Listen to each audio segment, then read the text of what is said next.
Good morning, good afternoon, and good evening, depending on where you're joining us from. My name is Malebogo Khanda Victor, and I am delighted to welcome you to TechOne Africa's first edition of our Thought Leading series. So today we are diving into a very powerful conversation, Agentic AI. What does it mean? How is it reshaping work, data, and leadership? And why Africa should be paying close attention. Before we start, I would like to actually invite the president of TechOne Africa to give us the welcome remarks. David, this is your chance. Thank you very much, Lebo. Good morning to you and everyone that here.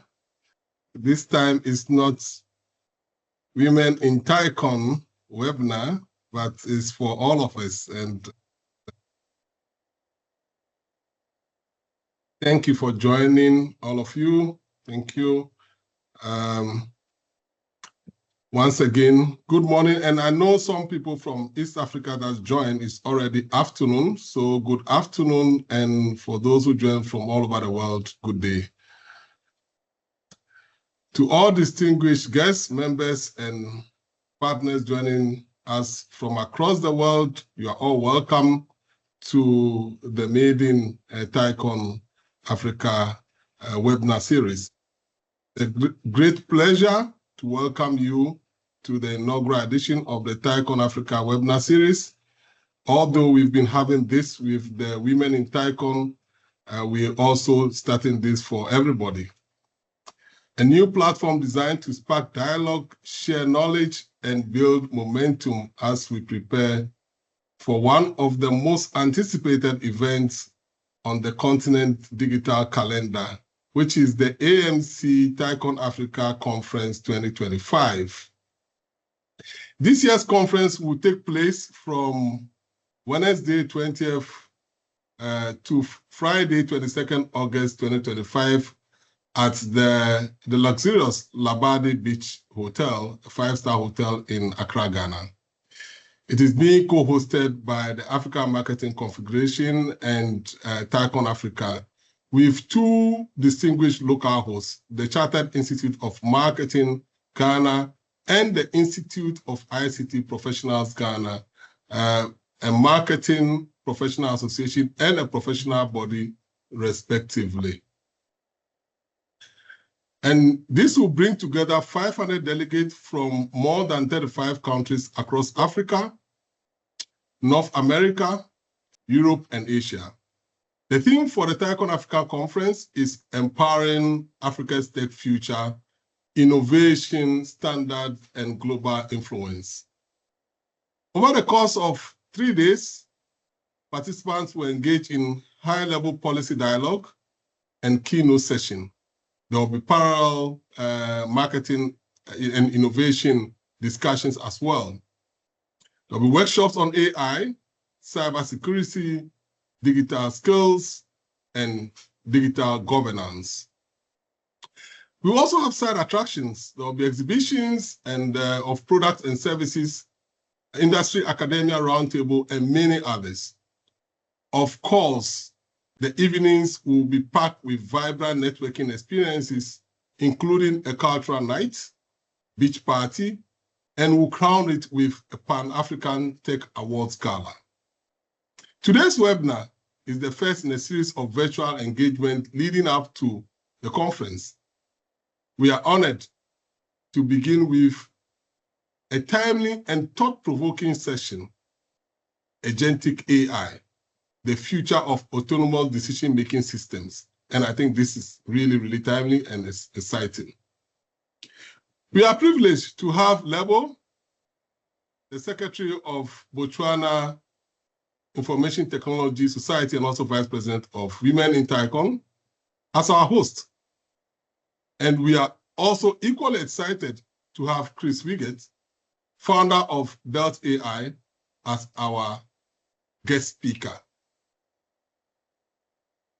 Their insights will help us explore how Africa can shape and lead in the age of intelligent autonomous systems.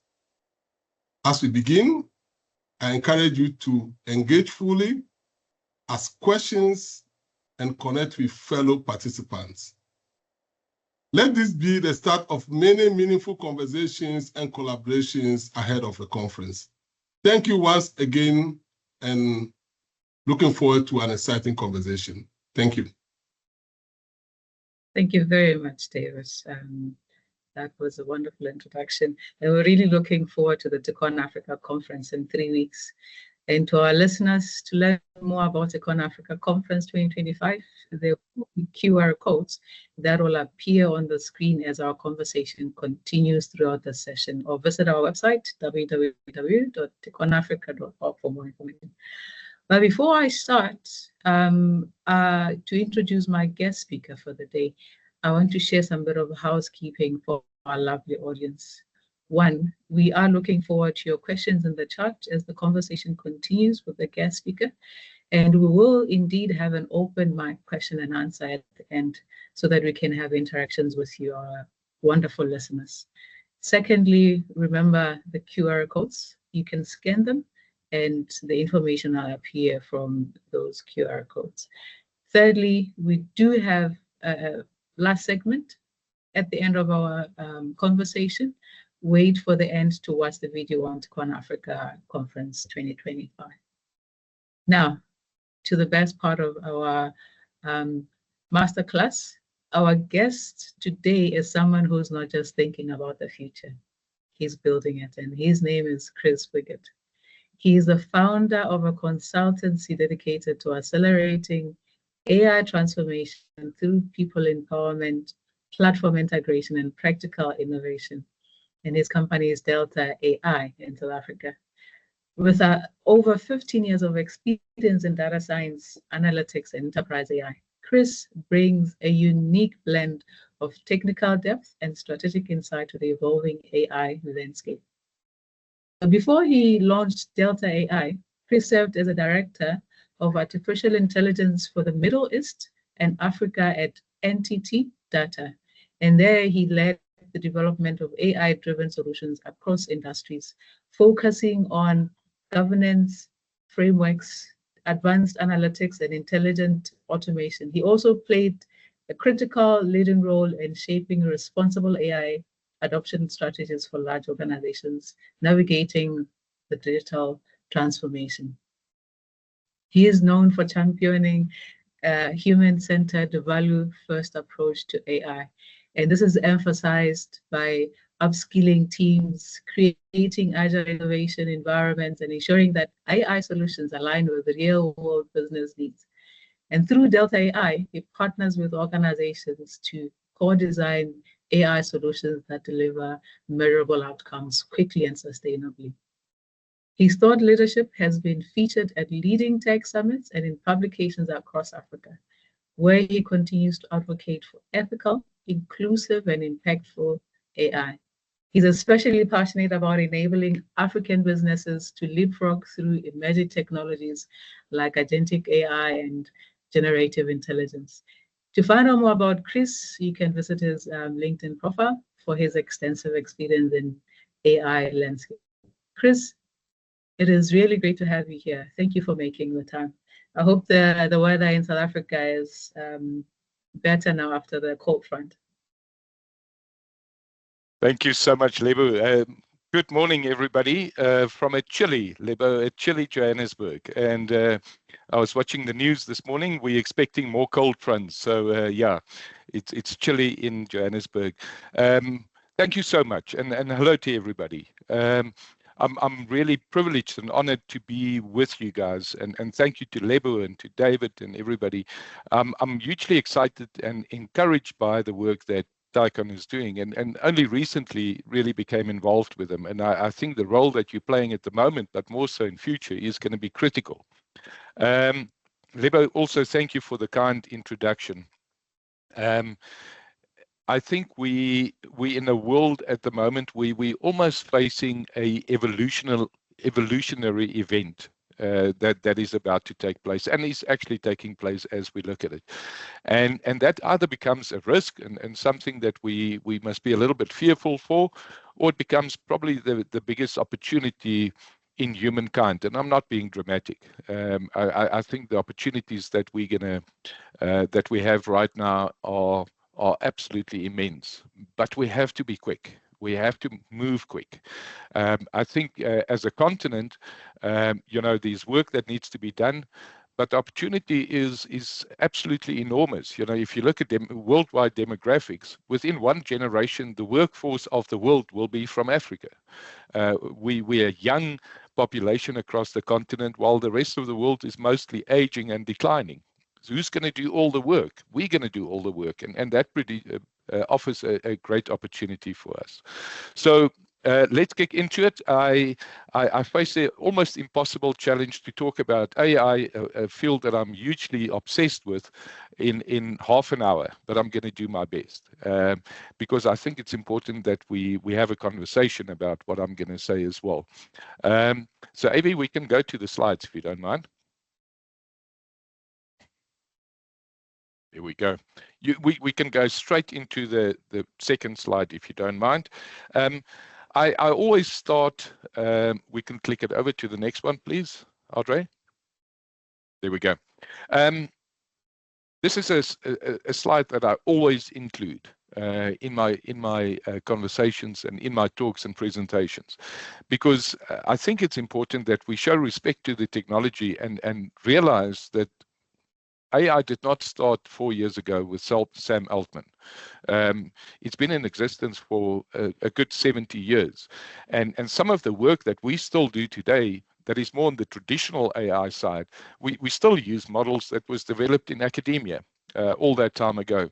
But AI has been really, one of the characteristics of AI has been these events that take place, and then we almost have this drought that lasts for decades. And we can see from the slides, for a very long time, nobody really knew about AI, and we even didn't call it AI.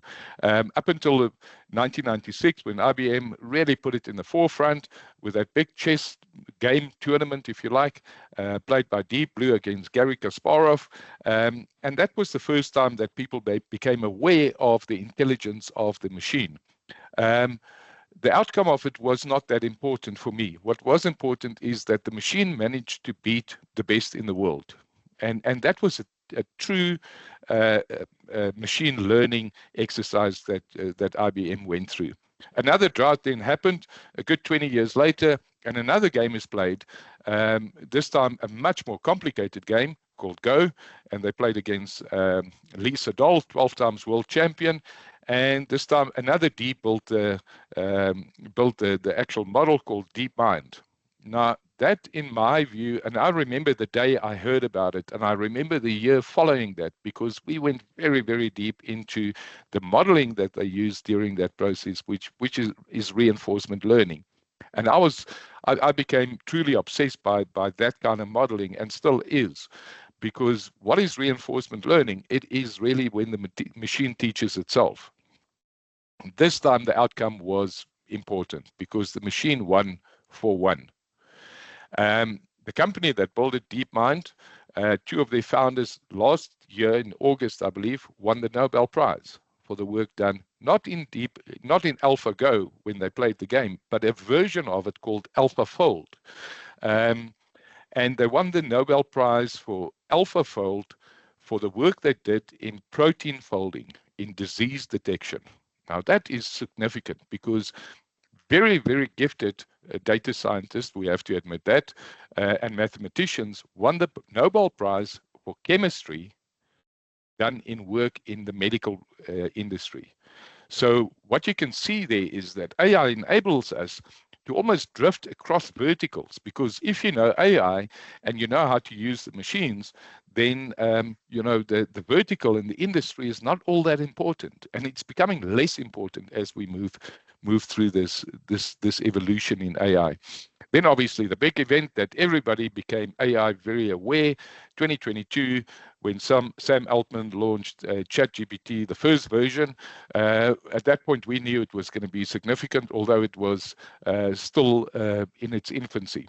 So let's just think back. It's been 4 years, only 4 years. And in the next couple of slides, I'm going to talk about what has happened and one of the events that happened that I included in the slides happened last night. If you just look at the last couple of weeks, it has been absolutely enormous. I think one of the challenges we all face is where to look. There's so much happening. There's so much news coming out, new events, who's got the biggest model, who's got the best functionality. It's almost a case of impossibility to try and keep up to it. But, you know, in my mind, and I might exclude some, but those are the three that I'm looking at from a foundational model. I think that ChatGPT, big developments in the last 2 weeks, even last night. Gemini, you know, the old saying goes, no party is starting until Google is arriving. Google is arriving at this party. And if we look at the latest Google I/O event that they hosted, big announcements coming out of there. And I think from a strategic play and even an enterprise play, it's becoming apparent that they are going to be super aggressive with the use of AI in all of their platforms. Claude also always in play.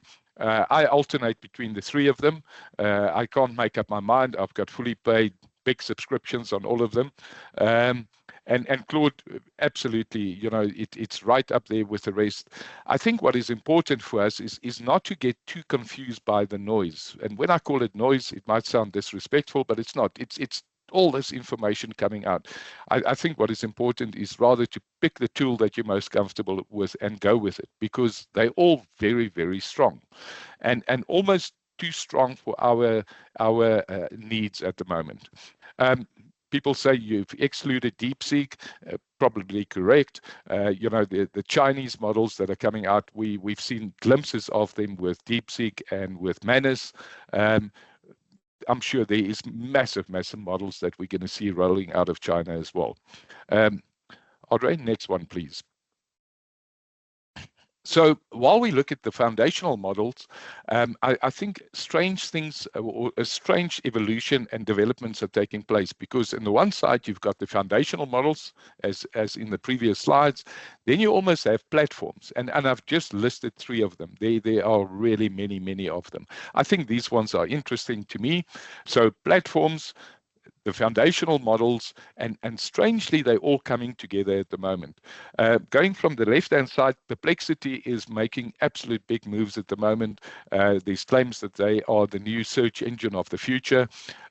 They've also released the latest operator models, which really becomes autonomous and can assist you to complete tasks. Notebook LM, one of my favorites, it's a Google product. This is where you drop in text and it will generate podcasts, and as of 2 weeks ago, even video for you. From a research perspective, very big. I always get in trouble with the last one, Replit, because there are probably 5 competitors in the space of vibe-coded AI applications. So what is vibe coding? Vibe coding is when you use the English language to code. It is when you prompt the machine and it builds the apps for you. Big advancements. As I said, there's about 5 of them. Google very much in play with that as well. I wish I could take you through demos of all of this, but time doesn't allow for that. We would need 2 days to do that. So let's jump to the next one, please, Audrey. So agentic modeling, it's a term that is being used, perhaps even overused at the moment. We, around February last year, when the pace of change and the pace of information was changing so fast, we recognized that we have to look at everything, but we have to place our bet on something and really just focus on that and go quite deep. Whether by luck or design, we chose agentic modeling at that point. And we, at that time, really started developing a lot of agents, developing a lot of agencies, which is multi-agent platforms. And you know, at the moment, we hear a lot about agentic agents and agentic modeling. What is an agent? And I think, you know, as with everything, there's so much to consume from an information perspective, but we also have to keep it very practical. My business is all about how do we make it practical and how do we future-proof our clients in this process. So what is an agent? Let's think about it practically. Let's say we've got a business, and in our business, we've got a division called finance. in our finance division, we've got a department called debtors, and in there we've got a function or a person that is doing debtor reconciliation. It's important that we recognize an agent operates at that lowest level of speciality.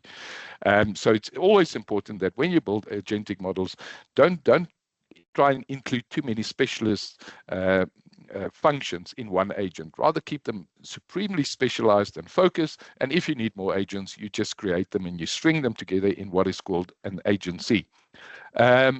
I think the word agentic or agents will diminish over time. I think it's being consumed by the larger AI capabilities that we're starting to see that is rolling out right now.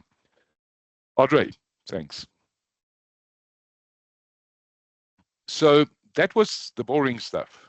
Let's look at the more exciting stuff. Again, I wish I could show you this, but and I would really encourage you that you go to the biggest university of the world called YouTube and go and read and listen and see what this is all about. These developments all happened in this year only. So the last 4 years, I think the last year has probably increased the potential and the capability and the power of AI many folds.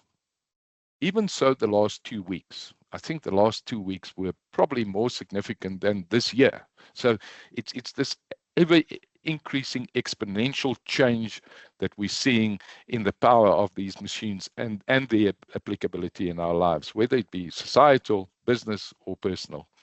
The first one was MCP, Model Context Protocol, and this really enables us to connect these large language models practically with any data source that we have. One of the big changes that we're starting to see there, and I've put myself out there for the last year to say, data staging platforms, data staging tools, I believe that they a thing of the past or soon will be.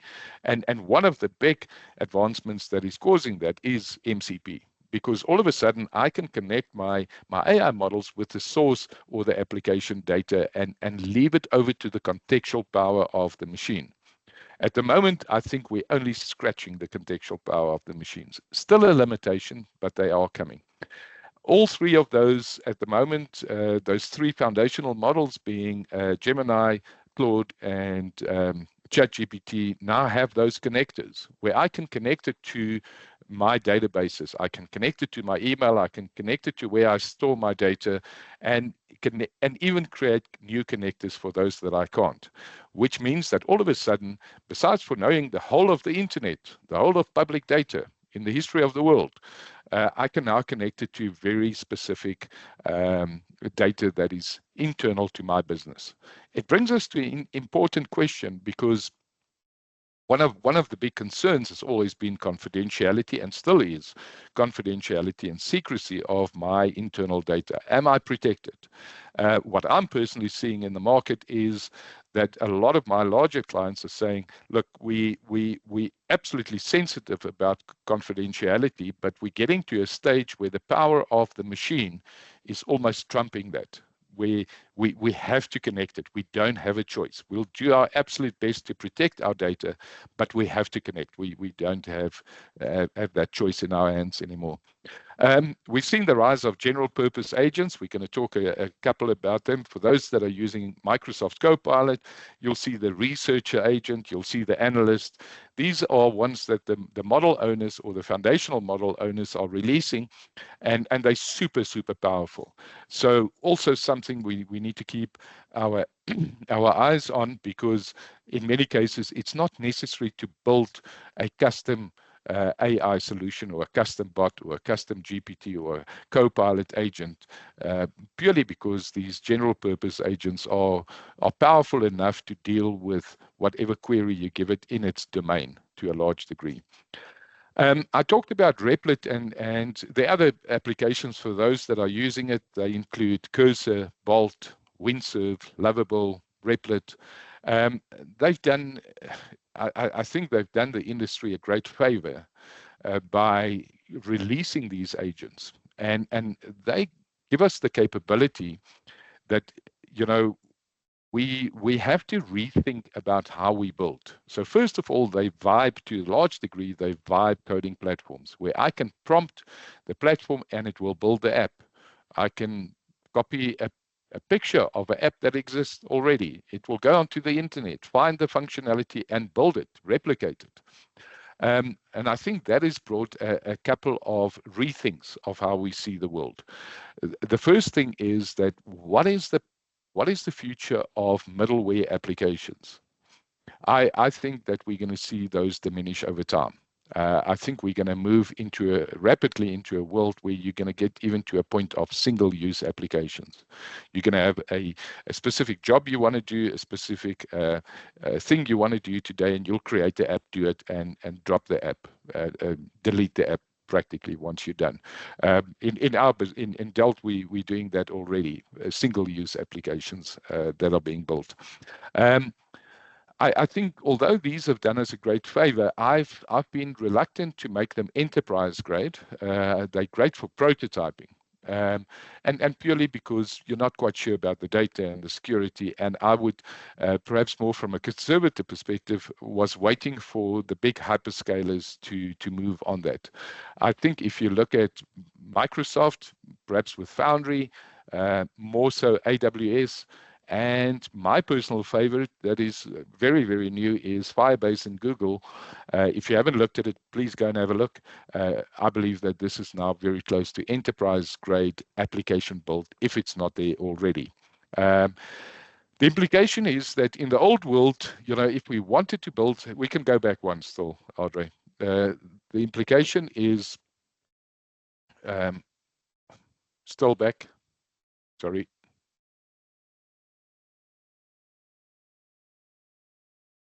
If you can just go back to that slide I was on, I think it's one back. There we go. Thank you. The implication of this is from a way of work. We engage in engagements with clients where we have to build a new innovative solution or solve a specific problem. And what we found is that these applications have almost taken away the need for very long and complex business analysis. We practically build as people talk at the moment. Getting their requirements and building all now lives in one session.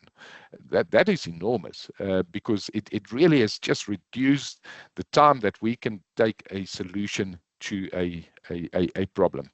I mean, we all know about the impact on coding. It's going to get a lot more significant. The need for, especially for junior level coders, I think is going to diminish over time. What is important, however, is that people that code have got a certain way of thinking, and that remains important.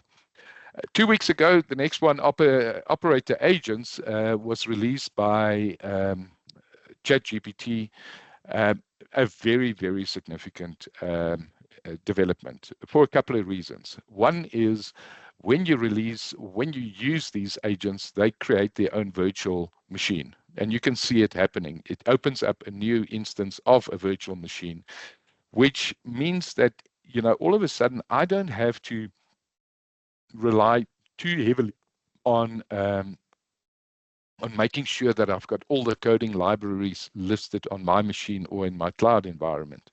It will spin up those environments with all the libraries, with all the tools in that virtual world. It also creates its own filing system. So from a data perspective, that is enormous. We all know that the contextual power of these machines is probably the one thing that is really holding us back to delivering a very profound solutions, because it cannot process too big data. I still need to bounce out external to the large language model to go and do that. My view is that with the rise of these filing systems and virtual machines in operator agents, we will see the contextual power significantly increase. I think that's probably the race that is on at the moment. The one that I mentioned earlier is ChatGPT Study and Learn was released last night. For those that are using GPT, go and have a look. It's a massive development. I've maintained for a while that the industry that's going to be impacted the most, the earliest, is going to be education. at all levels. We've been building learning apps that is intuitive, and it learns from you, and it adapts to your needs and your strengths and your weaknesses, and it helps you through that. We've been building some of those. I haven't been too deeply into study and learn, but just looking at it quickly last night, I think our apps have been nullified. And that's something that we have to get used to in this new world, is that you have to accept that if you're quick and you do it the right way, you'll be right for a while, and then you're going to be wrong, because technology would run over you. And it's important that we don't get too sensitive about making decisions to say we were right up to now, but now we're wrong. We need to pivot. I had to include that one.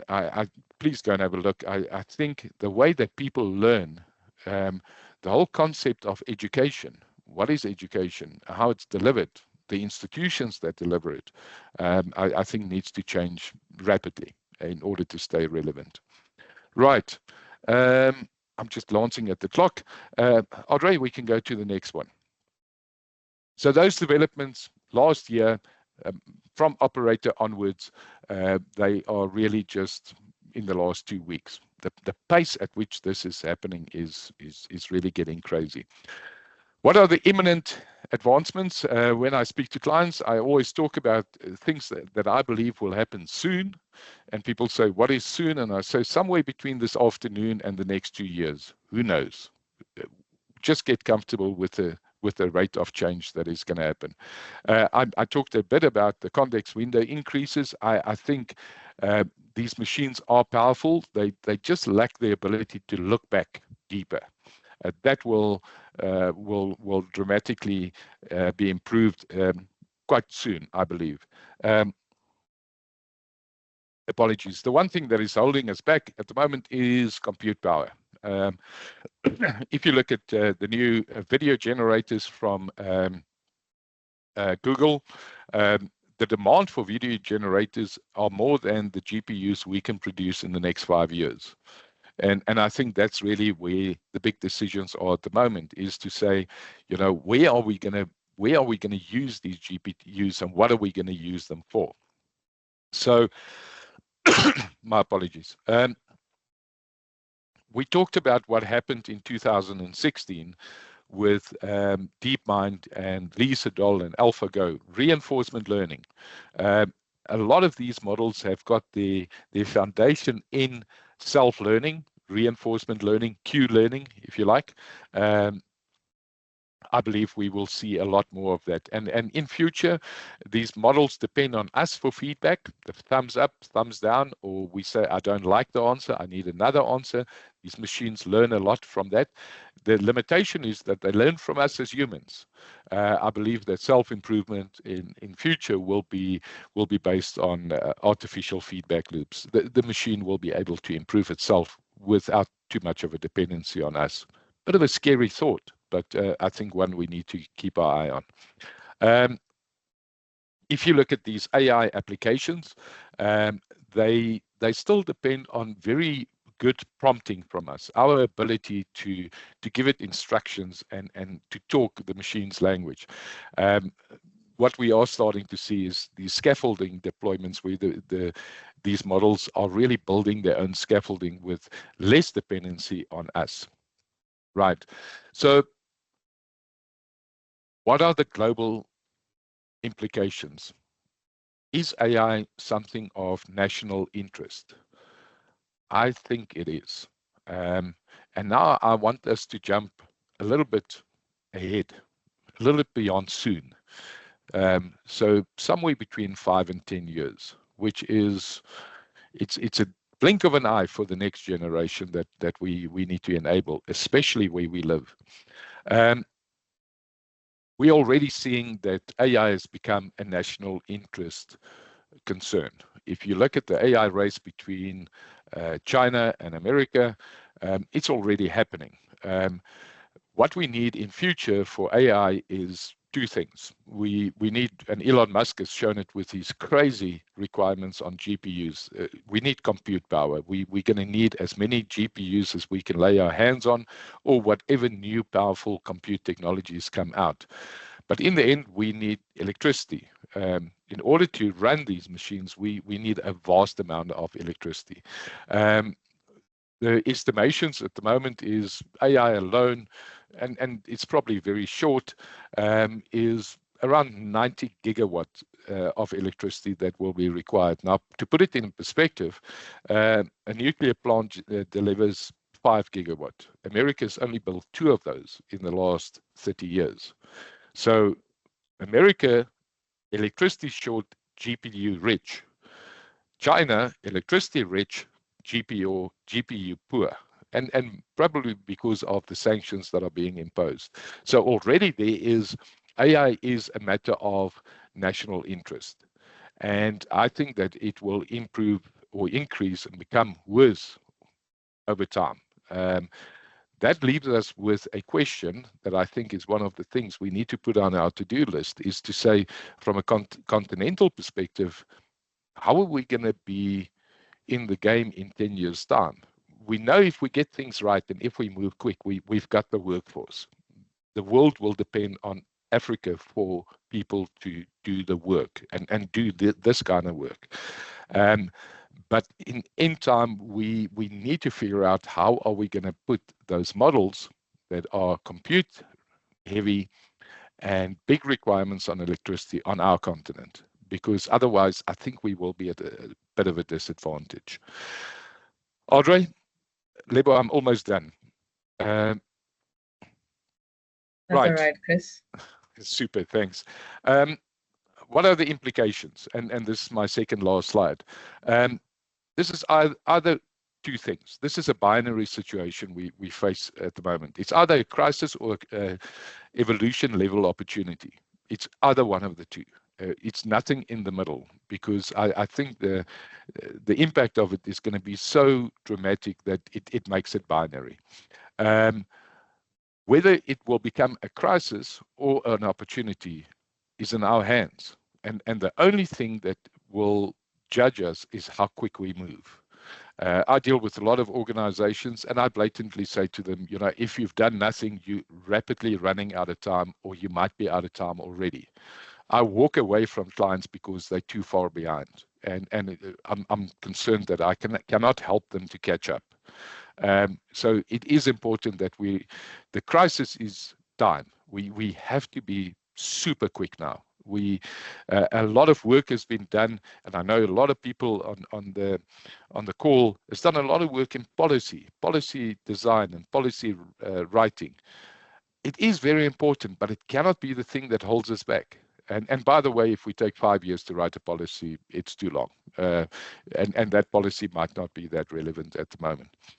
Probably the most impactful way for us to understand why is this so important is to look at what is driving economies. And for most of our existence, what has driven the economy was either exchange economy, mostly agricultural driven, or manufacturing. And all the digital ones that has happened after that. But the fuel behind it was labor. I would give you my time, and you would give me a salary, you would give me money, and that was the exchange that is taking place. The fuel of the economy, and this is what where the rubber hits the road. This is the big change. We are now moving from labor to intelligence, because a lot of the labor can be replaced with intelligence. Now, how do we assist ourselves and our and the whole of the continent to become more intelligent in that labor that it delivers? Probably the biggest opportunity for us is the removal of barriers of participation. In order for us in the past to start a company, to start an AI company, you needed a lot. You needed investment, you needed a data center, maybe a big investment in cloud. You needed a lot of people. You need to employ people. That's gone. Well, almost for most people. But if you've got some smart device and a $20 subscription, you don't have barriers. You can do a lot of it on your own.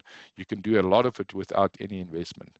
The one thing that we need is how do we enable, how do we activate this vast population that we have on the continent and show them what is possible? Because in the end, this comes down to individual responsibility and opportunity. I work in large organizations, and I say to people that if your organization is not moving, it's not gonna buy you a get out of jail ticket in future. This is your individual responsibility to make sure that you are enabled and that your hands is in this AI machine and you start to understand it. Our responsibility is there's a lot of people that is in our countries and that don't know this. They don't know what this can do. They don't know the potential, and it's our job to show them and to enable them and to activate them. Last slide, Audrey. I'm stretching it out because I know Lebo has got very difficult questions. I'm joking. I think thinking about this, what can we do? Because we can all sit back and say, I'm enabled, I know how it works, I'll be okay. My company will be okay, but that's not the answer, because we do have a responsibility towards the larger society to make sure that that next generation that is going to be so important globally is absolutely enabled as quickly as possible. So I think where TAICON and other organizations can play a role is there are non-governmental organizations that needs to drive this. Governments will not drive that. That's not their focus. They're not innovators. They are still focused on the delivery of labor and running the economy through labor. It is going to be other organizations, non-governmental, that's going to have to drive this in a coordinated way. And what does that mean? Well, who's thinking about ChatGPT Study and Learn that was released last night? Who's saying it happened? How are we saying it to a larger audience? How are we talking about it, saying we need to speak to the unis, we need to speak to schools, we need to show them what has happened. We have to all collectively figure out what is happening. So it's all about a think tank, about research, and about planning, and all in a semi-unstructured, very fast-moving way. That is, we have to create that if it exists on the continent. I think TAICON is doing a great job, but I think it needs to be blown up. It needs to become big. Training is lacking. It's lacking everywhere. I think there's very little practical, very cost-effective training in this new world. We need to be bold in our requirements here. We need to make statements like, why don't we train 10 million people on the continent, and 10 million being a low number, before the end of the year? Why not? What is holding us back? Nothing is holding us back. Technology is there. We can probably design and roll that out within a week. So I think collectively we need to get going on this, because if we don't, it's going to become the crisis, and we really do not have time. The last one I need to mention is I think that governments across the world, with the exception of Singapore and perhaps the UAE, who've made AI a ministerial responsibility, I think even them are still lacking and running behind what this is. Governments have been mostly focused on regulation and policy making. It is important, but in the end, those are going to be data-driven focused. It's the only place you in future, in 5 or 10 years, is going to assign policy and governance is at a data center level. And now I'm talking the large AI-driven data centers. That's probably a national asset. So I think we all have a responsibility to do whatever we can to lobby government and to say, let's explain what this thing is. Let's explain what the requirements are now for us to make sure that we remain relevant globally, and that our populace are in touch with this technology. I think we're also missing, the last comment is, we are missing a trick from a tech lobbying perspective. The first thing we probably have to do, and I'm talking more from a rural perspective, it's all good and well to say train people, but we know that there are infrastructure restraints. Data is a problem. Electricity might be a problem, but I think there's ways to get around that. I think something like Starlink, a lot of African countries have moved on it. Unfortunately, mine hasn't. But something like Starlink offers great opportunity to enable data connectivity anywhere. And those are the conversations that one needs to have. We need to get into the labs as a continent. We need to find a body that can get into the labs of the Googles and the DeepMind and the open AIs, and make sure that I believe that these guys would like to partner with the continent. They feel a responsibility as well, but I think the first move is going to be over to us. So yeah, it's a crazy world. It's sometimes scary, even for me. I think fear comes from ignorance to a large degree. And when I go through a patch, and it tends to happen often, where I look at something that is just broken, and I think, is like, this thing is worried. I'm worried about it. I might even be fearful. But the more I work with it, and the more I figure it out, and look at the practical implication, the less fearful I become. And that's what we need to do, is move from this fear thing through education and training and enablement, and make people excited about it. Because in the end, it is a really, truly beautiful thing. When you build in it, it is beautiful. And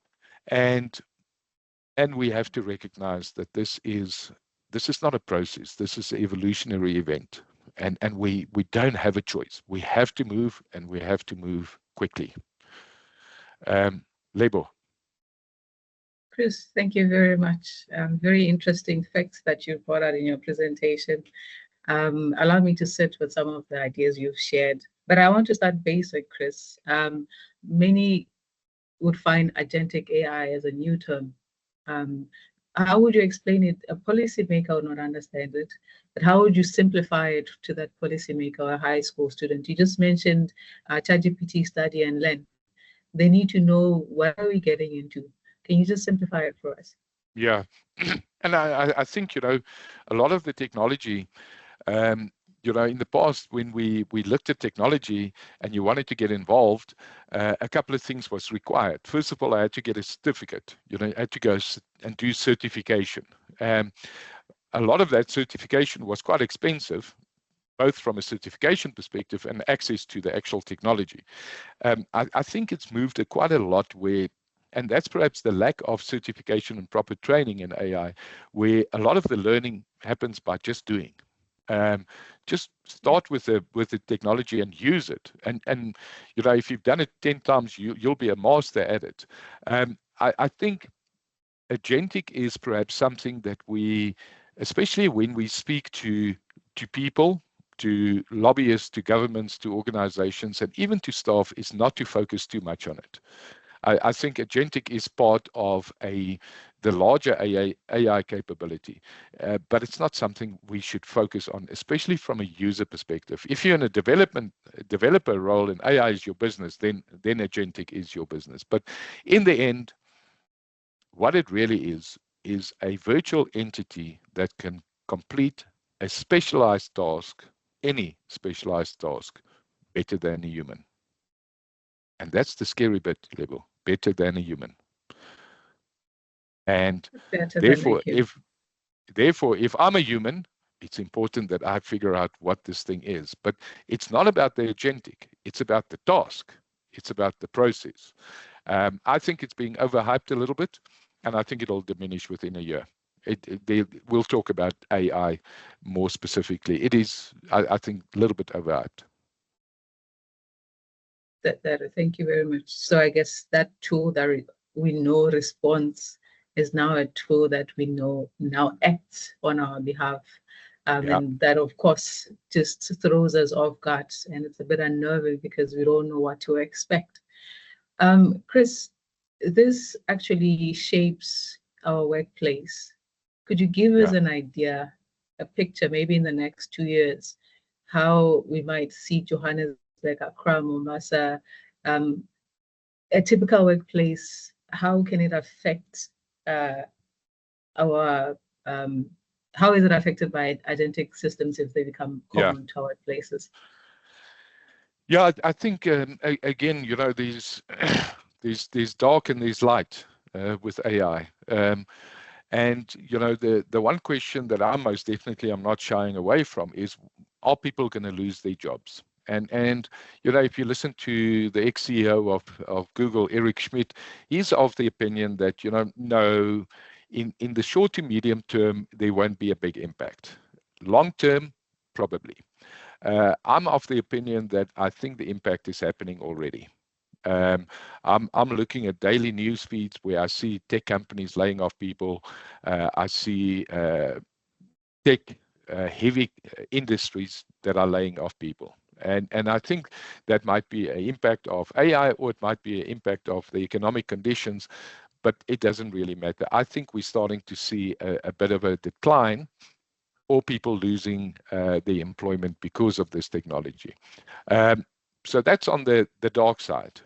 The light side is if you respect the technology and you learn it and you can use it, you're going to be safe for quite some time. And when I say safe, you're probably going to be in a very good position for quite some time. Organizations that are embracing it are jumping ahead. There's absolutely no doubt about it. I see the clients that I've been working with for some time, they've moved from third position to industry leaders quite quickly. Not because of me, but because of the AI focus. Because in the end, it's a case of pure economics. If you look at general adoption of AI, let's talk about the tools like Copilot or ChatGPT or Gemini. Research have shown that you can achieve between a 20 and a 30% productivity improvement. Now that relates to reduction in cost. So all of a sudden, your same business, you've got a choice. Either make 20 or 30% more, or when the reset happens, at least still be in the game. Companies that are not embracing that, they don't have 20 or 30% in their margin to survive it when it comes. So I think we are seeing people that are moving, and companies that are moving strategically and saying, you know, this is first of all something that's going to keep me in the game and make my company survive. But in the end, they also start working in what is the differentiator. Because if everybody is using this, then we all compete still. We all compete on a new level, but it's the same level. So that's where, you know, really very IP-rich content, code, equations, algorithms come in. I've got clients where we're currently building algorithms that is secret. It's being treated as a secret. The people involved are limited, and the expectation is that these algos must end up as an asset on the balance sheet. That's the way to think. So you're focusing less on job loss. Indeed, we do face that now, but your focus is more on the job evolution. With the narrative there, we need to push more across the continent on the job evolution. Yeah. But would you please share what types of human work do you believe Agentic AI will never be able to replicate? Yeah, you know, years ago, I was quite involved in the launch of RPA within NTT, Robotic Process Automation. And, you know, I remember it very clearly, driving away from clients, and you think, you know, the 25 people sitting in the room doing lower level, high repetitive jobs, 20 of them are going to lose their jobs. And it happened. And I think that's perhaps the difference, Lebo, is in the past, something like RPA went for the lower level jobs, high repetition, low exception rate. What we're seeing with AI and the automation that's coming through AI and something like the operator agents is it doesn't distinguish in level. And I think the impact will be probably bigger, higher up the organization. You know, I remember the days when a general manager was something you wanted to be. So I'm a GM, you know, it was something. Now technology looks at the role of a GM and say, what is a general manager? So you're just a manager in general. You're a manager, right? What's your deep skill? What is the thing you know? If you don't know, then no place for you. So I think even in management roles, that is going to start diminishing. The biggest impact is, and in all the organizations that I've worked for, the opportunity in the immediate short to medium term, the opportunities that AI has created by opening up new opportunities, new markets, new innovations have led to a situation where I haven't seen any job loss. I think we've seen companies that have grown and grown quite aggressively. I think it's the non-adopting companies where you're going to see that when they pull the trigger, they're probably going to look at cost saving. Whereas companies that's on the forefront, for them, it's a strategic imperative and a competitive advantage. I feel reassured from your statement. You were talking about reskilling, upskilling and training, that it's one of the biggest things that was still lurking in the continent. But yeah, do we need an action plan, and how long can we do it? Is it possible maybe in 2025 to implement something that could provide leverage and cushion that imbalance where we need to evolve with the job? Yeah, Lebo, I think as humans, we tend to prefer a process which is gradual, that we feel comfortable with, that we can spend time in planning it and getting it perfect before we launch it. I don't think we've got that luxury. I think speed now absolutely supersedes perfection. And there's absolutely nothing stopping us. If we go onto social media and we say we're going to expand this platform, and I'm using an example that might sound silly, but it's not. We expand this platform, and every Wednesday at 11 o'clock, we're going to have an enablement session or activation session that will last for an hour. And all of us on the call push it out on social media. How many people do you think we'll have by the end of the year attending these sessions? Thousands. Because here's the thing is that most people either want to get into AI, but they don't have the means, or they fear it. But everybody wants to understand it.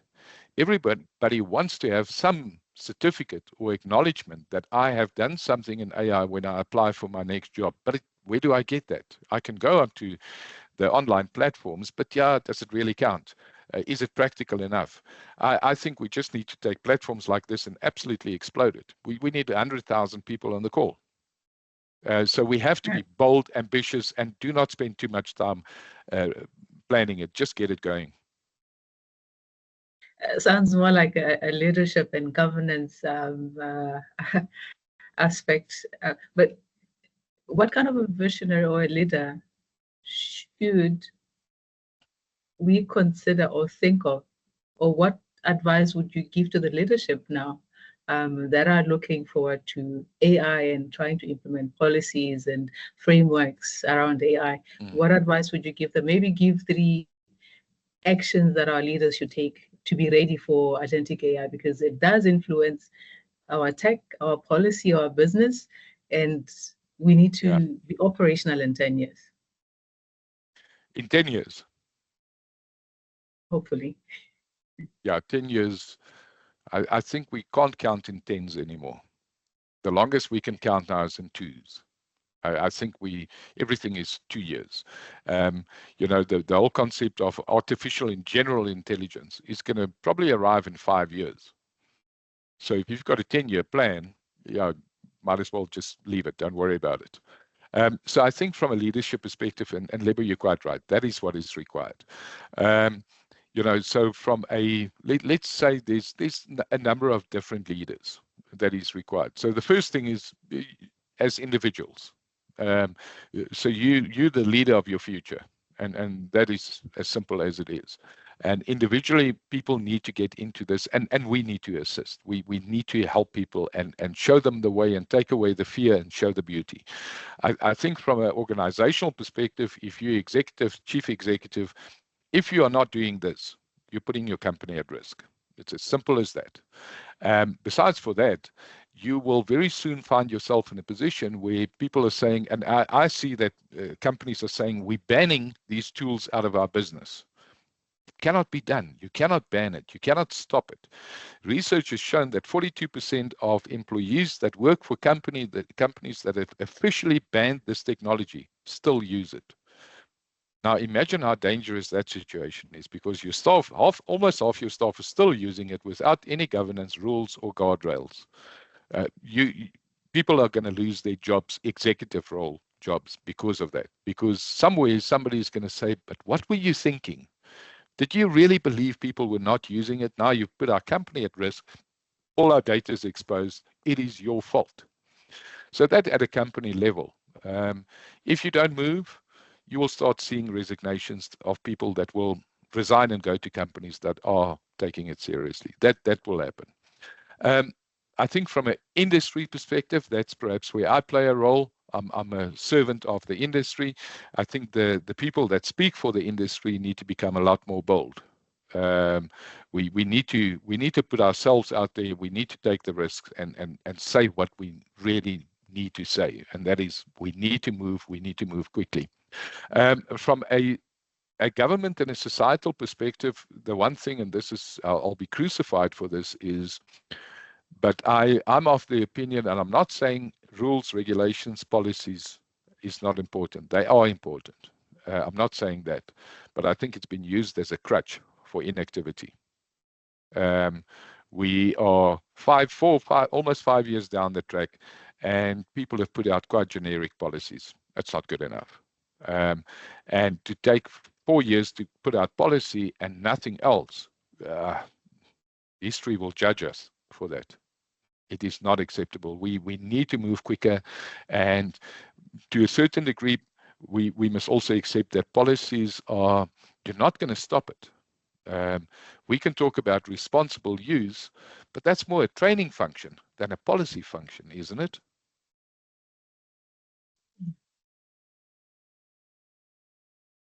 Both visionary and adaptive, our leadership have to be able to collaborate with machines and lead through transformation. Yeah. But yeah. I want to lean into our country associations. I mean, TCON Africa is housing a number of associations across the continent. How can we leverage strategy and governance to drive adoption and shape the future of AI in our countries for Africa? Yeah, you're putting me on the spot there, Lebo. I was talking to Dokiani at a previous event, and I really said that I was relieved to see the work that you are doing, because I think in the end, what makes 𝐷ICON important is, let's not be too dependent on vendors. A lot of these associations are vendor driven. The budget comes from vendors, and therefore it becomes vendor focused. I think that is a mistake. It must be driven by industry and with a role by academia, because academia really becomes the rudder as we navigate our way through this evolution. So industry, academia, I think is important. I think a couple of things need to happen. One is, as 𝐷ICON, and I'm really thinking as I'm talking now, so bear with me. If we look at those elements from a training perspective, 𝐷ICON needs to pull triggers. We need to come up with training strategy that can practically be implemented very fast, that is universal across the continent except for language. But language is easy, right? But we need to create some degree of standard, and don't overplan it. Just get going. We can fix it as we go. I think the more important thing is governmental engagement. I don't know in how many governments on the continent it is a strategic imperative, a focus area. I think there is ministries that somewhere between information technology and communication, they typically have that kind of portfolio. 𝐷ICON has got the muscle and the profile to engage with those ministries, and so you need to know what this thing is. You need to know the implication. You need to know that you do not have time, and if you're going to take too long, it's going to become a crisis. And the crisis will be when something of a national calamity happens that people will say will be the fault of AI. No, it won't be the fault of AI. It will be the fault of inactivity. And I think then from an overall continental perspective, I would think that a group of people from TICON needs to plan it properly, understand what is required, and get to the US. Go and engage with big tech. Go and engage with Google. Go and engage with Musk and OpenAI, and because we need their help. We need something from them. We need networking and connectivity to switch on our rural population, because without that, we're wasting our time. We need to connect people. And we need to be very honest with ourselves that we need to go there and ask for their help. I'm sure they want to give it. Let's just take it. Wonderful, Chris. I just want to take you back to your presentation, actually.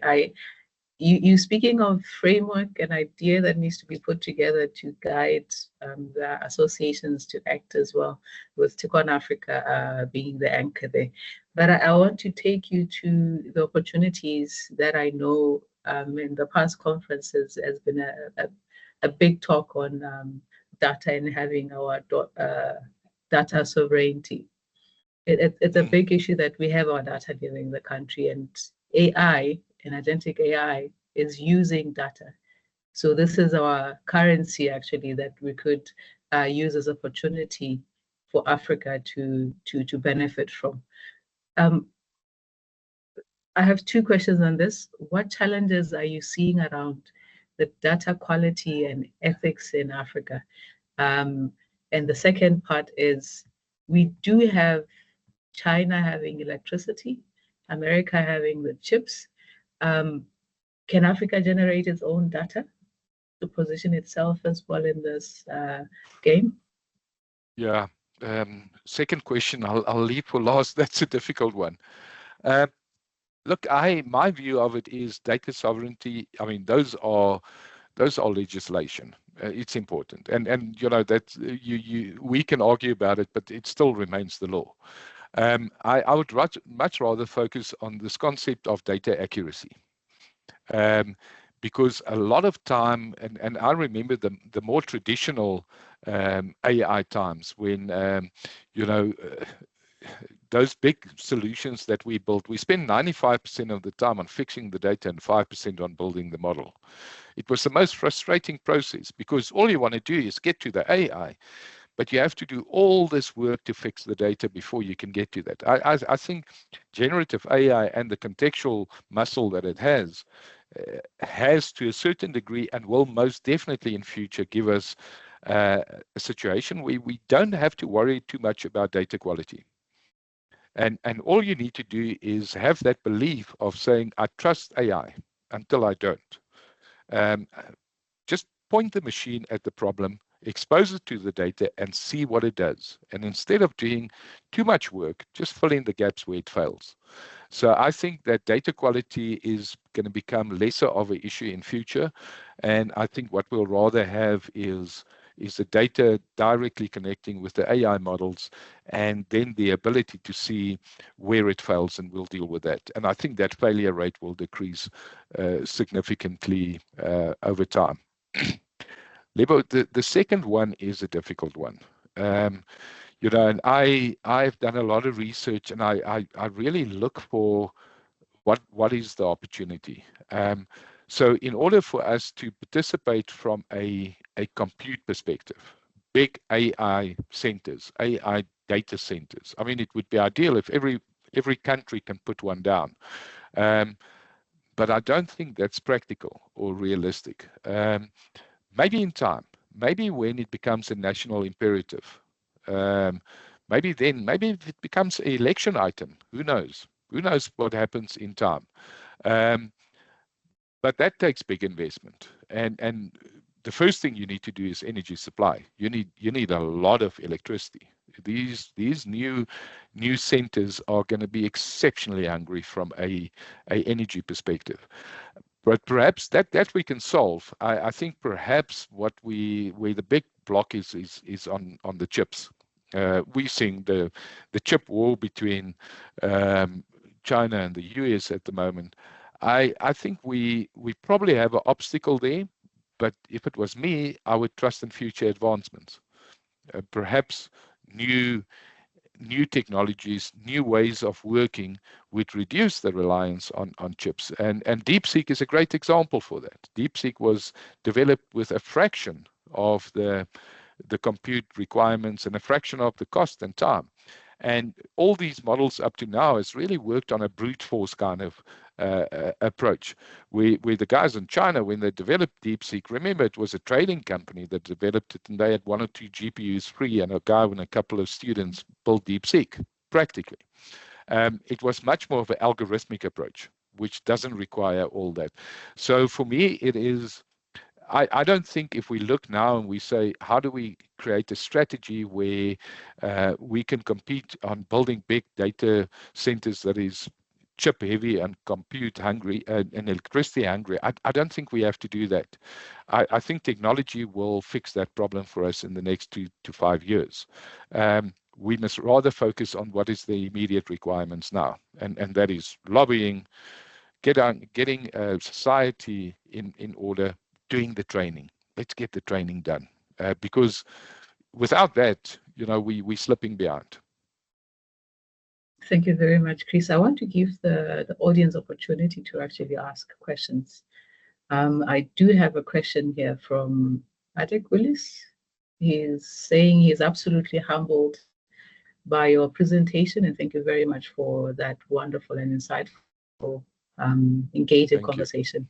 He appreciates your time and perspectives that you shared in DeltAI, which he found both inspiring and encouraging.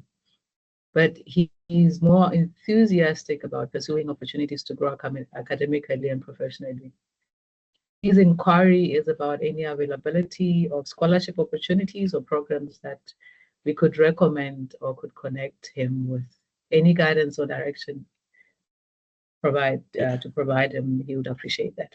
Do you have anything, Chris? Yeah, Willis, thanks for your kind words. BSc in Geoinformatics graduate from Kenya, Jambo. One of my partners that is arriving, that will be joining the business from the UK, is a BSc Geoinformatics engineer. So great degree to have. From a guidance perspective, and Audrey, I don't know if you can bring up my slides again, and just the last slide, because there's a couple of things I think you can, just the discussion slide, the next one, please. There we go. You can just leave it there. I think there's a couple of courses and things that one needs to learn. My advice always to people is, and people think it is not that important, the most important thing is to learn the language of the machine. Prompt engineering is key, and it is not simple.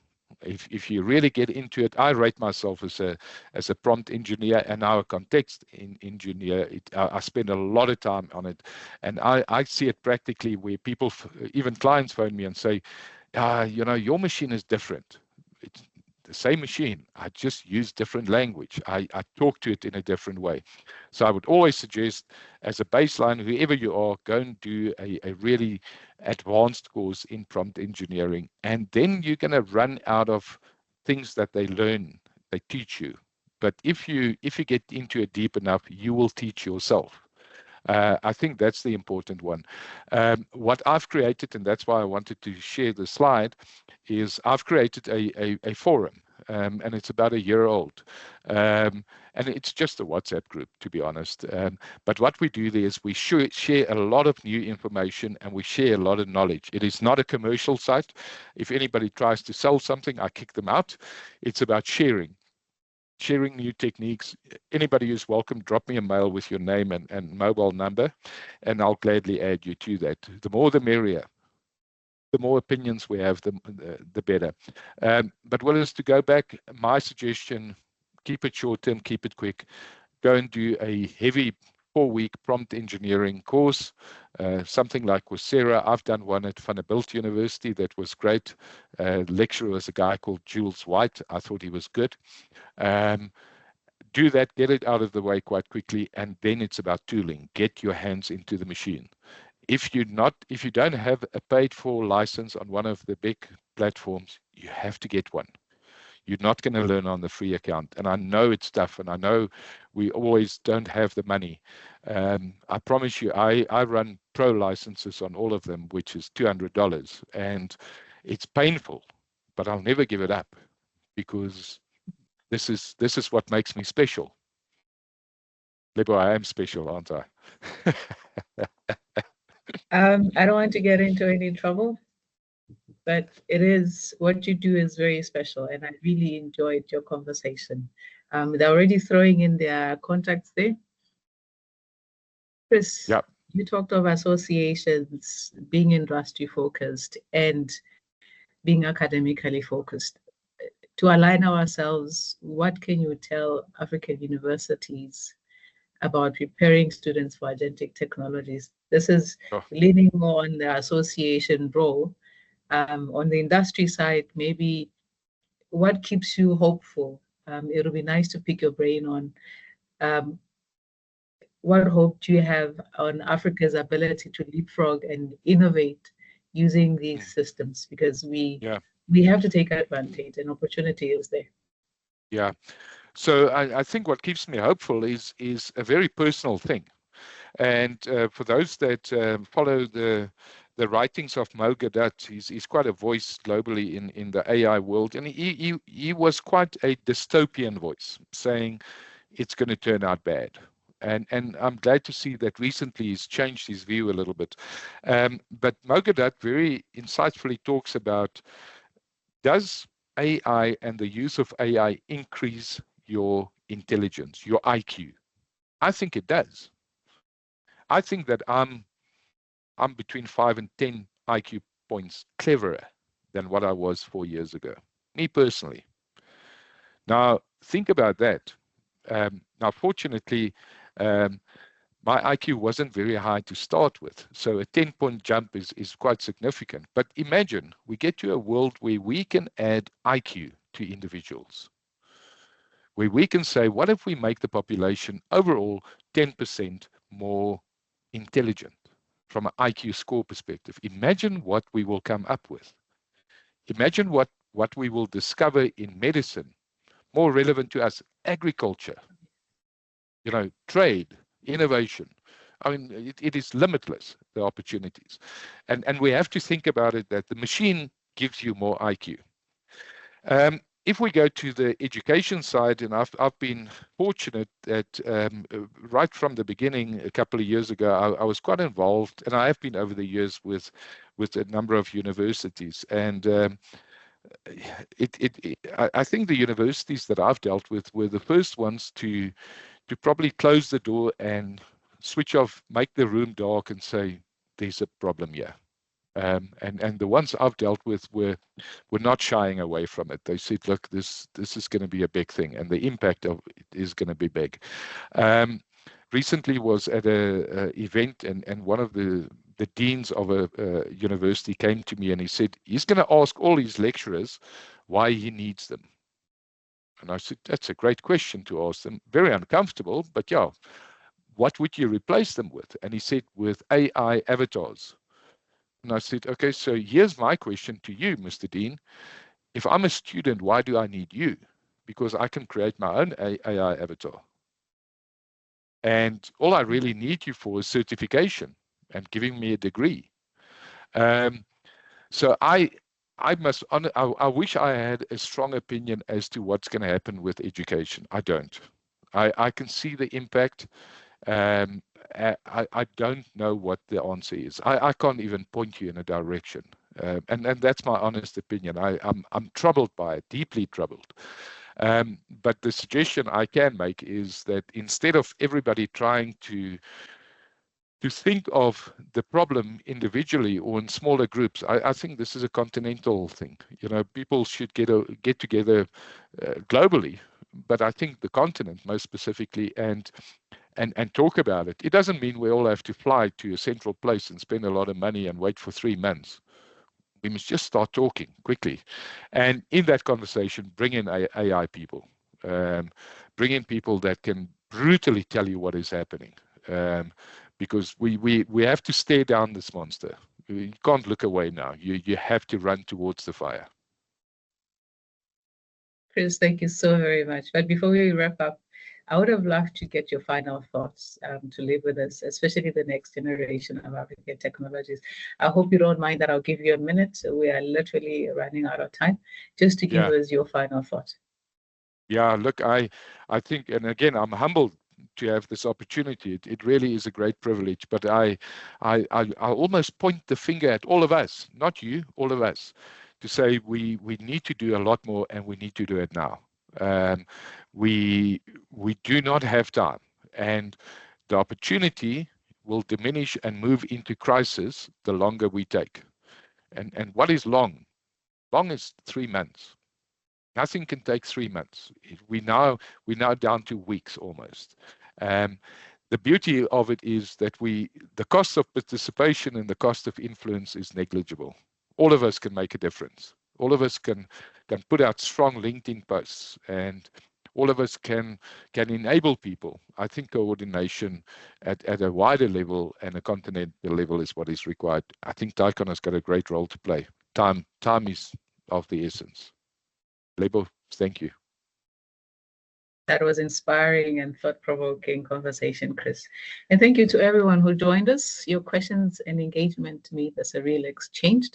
But we're looking forward to having more of your questions if you think through some after this masterclass. Some of our takeaways from today's conversation is the rise of agentic AI. It demands us that we be bold and adaptive. We should be leaders who understand both the technical dynamics and the ethical responsibilities.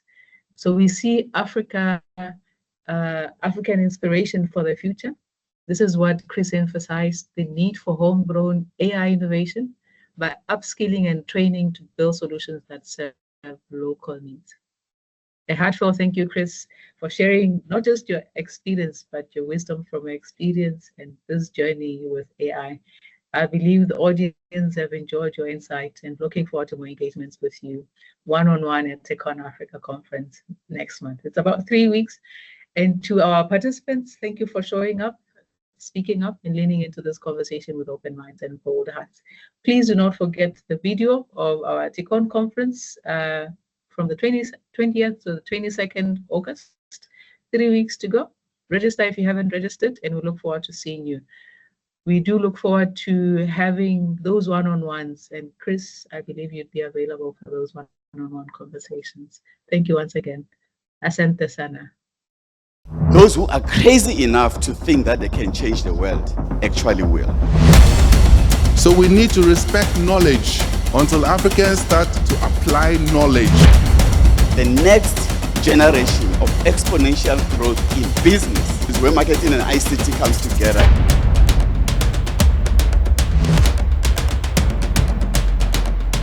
We can advance ICT solutions for sustainable development.